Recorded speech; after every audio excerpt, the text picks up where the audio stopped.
খাওয়া দাওয়া শুরু। এখানে জামাইরা খাচ্ছে, এখানে ভাই বোন কুচো কাচারা বসে পড়েছে।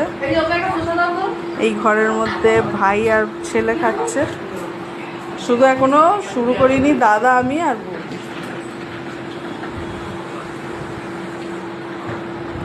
তুতুন তুমি একা একা খাচ্ছ? কি ভালো মেয়ে। আর পাপা তুমিও একা খাচ্ছ? ঠিক আছে, তাড়াতাড়ি খাও।